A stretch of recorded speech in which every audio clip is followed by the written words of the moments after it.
Hi Capricorn, welcome to your week ahead horoscope with me, Raphael from Reydiant Reality. It's an absolute pleasure to have you. Thank you so much for being here. Thank you so much for joining me. Quick note, my readings are for your sun, moon and ascendant signs. So whether you're a sun, moon or rising sign Cappy, this is for you. And I always advise that you watch all three to get a clearer, more complete picture of how they're going to speak to you. With that said, remember they are general readings. Not everything's going to resonate with everybody, and that is just fine. You should always use your own discernment. Before we start, as always, I would like to bless my decks of cards with all forms of love, light, peace, prosperity and abundance, and I pray that the messages that come through are ultimately clear and concise and they help you on your path to your highest vibrational good. So for your key to the week this week, you've got the Chariot card, and what's really interesting is when I put this card up on the deck, on the board, the first thing that I thought to myself was this week the Chariot is acting more like the Nine of Cups. There's a wish fulfillment energy around this. So I don't know what it is that you guys have been working on or towards, but this week you get it. This is going to be the week where that hard work pays off, that persistence, that perseverance, that moment of denying yourself something in order to have something else is actually going to show up for you this week as the materialization of what it is that you've tried to create. This is, I think, as well going to be a moment or a week actually of realization of what you've set into motion and how successful it's really come about for you. Plus that, not only that, to mention as well, the eclipse that's taking place in the sign of Taurus this week is going to be offering a trine or a harmonious energy to your sun, moon or ascendant this week as well, which is really, really nice.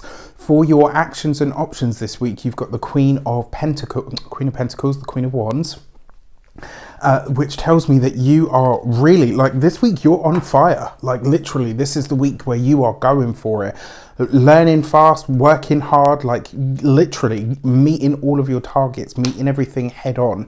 This also does suggest, though, something else that we need to talk about. This week you could be setting a very firm boundary with somebody, you know. So usually the Queen of Wands would be an Aries, a Leo or a Sagittarius person. The fact that you've got this card, though, in your actions and options tells me that this week you are letting somebody know, right? This is the line. Either they're dangerously close to it, or maybe they didn't even realize there was one and you're putting them in their place in some way, shape or form. This does kind of feel to me like in some way, shape or form this week, you are pulling rank. And to be honest with you, I actually feel like that is the right thing for you to do this week. So stay in your power, but more importantly, marvel at how far you've come. And when you see the results of what you've set into motion, take that as a good moment to enjoy, right? For your communications and conversations, you've got the Knight of Wands. So there's a lot of fire here straight away. Obviously, the Chariot card is Cancer. Okay, well, let's grab another one. You've got the Knight of Wands, right? So this week you're going to be powerful, dynamic in your speech. I think this week you'll probably be a lot more emotive than you have been in a long time. Maybe this week you've got more energy than you've had in a long time. Now remember, Venus has come into your sign. When Venus enters our sign, she makes us more beautiful, more harmonious, more appeasable, should I say, more diplomatic, right? And the fact that she's in your sign, Venus is smoothing off your edges. Venus in a lot of ways, maybe not necessarily her favorite sign, but definitely a place where she can do really good work. And I will say this for you, this transit of Venus being in your sign is going to last for I think it's up until March 5th. So this is a long time. Why? Because Venus is going to go retrograde at the end of the year in December, right from December 19th right through to the 1st of January, right? So she's going to be spending a lot of time in your sign. And in a lot of ways, this could see you going through some really big changes on a personal level, on a physical level, you know, in terms of your value system and also in terms of your, you know, your lucrative earning abilities. So this could be really nice for you. Now this week you've got this Knight of Wands, and this, like, the way that you speak, the way that you approach things, the ideas that you come up with, people are going to really enjoy you. They're going to receive you very well. The only thing that I want to say to you, because this is already quite a lot of fire in places that you kind of are in control or command of, You just want to be, because you guys can be quite forceful anyway. You guys know I love Cappy energy. I've got 2 Capricorn sisters. My granddad, one of my granddads, God rest him, was a Capricorn. I've dated 3 of you. Like, I got love for Cappies, but you guys can be quite forceful at times. And with this much fire, I'm just worried that you could come across as pushy or overly, maybe even a little bit of a bully. So just be careful this week, all right? Now, that's not to say don't get passionate or, really put yourself out there. For those of you that are employed by somebody else, you could be advancing this week. Maybe you are doing better than maybe like whatever it is that you guys have come into. I know a lot of you have taken new jobs. I know a lot of you have taken on new responsibilities at work, etc. It's like whatever you've settled in, this week you prove your mettle. This is the week where your employer, your boss, your colleagues, your peers all kind of look at you and you're like, damn, you know what? We picked good with this one. Like, you are proving why you were the right person to take on board for whatever it is that you're doing. And that trend looks like it's just going to continue, which is great. When it comes to your business owners, entrepreneurs, solopreneurs, people that work for themselves, this week you have, like, whatever your future visions are for your business, for your work, or where you envision things going, this week you could really make stuff happen. I really like this for you because it does suggest that there is advancement that starts this week. So it only begins now, right? So whatever you're getting now is just like a little taste. It's like a little amuse-bouche of whatever it is that's to come, right? When it comes to those of you that are retired or no longer working, this is you really asking yourself, what do I want to do with the time that I have, and how can I make that time that I have work for me? What I really like about this as well, in terms of what's coming in for you if you are retired or no longer working, this is you connecting to something that is almost like you're stepping onto the track that has your future in mind. For your love and relations, you've got the Sun card. All right, this is beautiful. So for those of you that are partnered, married, or in long-term commitments and relationships, this suggests that there could be a deepening of the bond in the relationship. This suggests that there could be just a really happy time that's on its way in for you.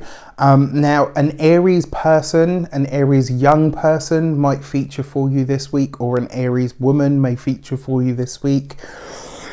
Whew, excuse me, there's that Cappy yawn.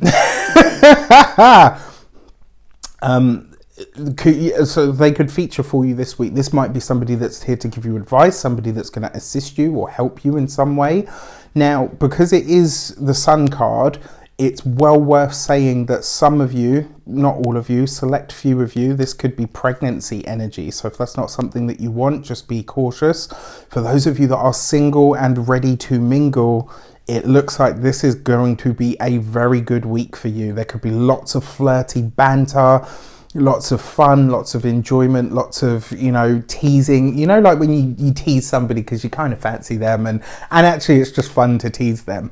There's lots of that going on this week, but I will say this to you, for some of you this could be a revelation of somebody coming forward to say, actually I have a crush on you, or whoever it is that I've been saying to some of you, like, someone's coming in, this could be the week where that person is revealed, and whoever they are, they're going to be literally like a breath of fresh air or a ray of sunlight. For your money and materials, you've got the High Priestess. This is a very interesting set of cards. It's all fire and water. There's no air, there's no water, there's no earth. It's just fire and water. Which, very interesting. So you've got the High Priestess in the money sector. This could be some sort of financial assistance that comes in. This could be some sort of financial outlook that you didn't expect. It could be a boost to the income. Maybe your employer comes forward and says, look, we want to give you a discretionary bonus, but you got to keep it on the hush. Whatever money or finances is finding you this week, it is kept under wraps. It's like whatever someone gives you, they're asking you to keep it you know, I want to do this for you, but you can't tell anybody about it. And, you know, quite frankly, that's not really a bad thing. When it comes to your physical health and vitality, the High Priestess, I often say to people, is your stomach and your chest. So this week, look out for those aspects of self, especially if you're, you know, if you're really busy this week, as it looks like you will be. You got to make sure you eat right. Okay. Now, when it comes to your home and environment, this does suggest that something may be brewing in the family sector that you are as yet unaware of. But you've got the Sun card here in the relations, because love and relations isn't just partnerships and connections, it's also family ties, right? And so when I see these two together, there could be a familial revelation that comes forward, but actually it could make things better. So whatever is shared this week, it's probably going to be some good news that you've been waiting for, or news that maybe is a little bit kind of like, oh, okay, we weren't expecting that, but hey ho, it's good, all right? For your Eclipse message, you have the gate 19 and sensitivity. This week, because we have that powerful eclipse, I would give yourself over to your sensitivity, to your softer side. Venus being in your sign is going to smooth off your edges. Venus being in your sign is really offering you this chance and this ability to become a little bit softer. And we're not talking, when we say a bit softer, we're not talking about weak. We're talking about more pliable, so that what comes up for you or what comes close to you, you can kind of, you know, oh, okay, that feels like there might be some potential there. All right. This is actually about tapping you into something, I almost want to say a bit more psychic than, you know, than becoming a marshmallow, let's say. All right. With that said, I wish you an abundance of all of that good stuff. Have a fantastic week. Let me know in the comments how it shapes up. Take care, and I'll see you soon.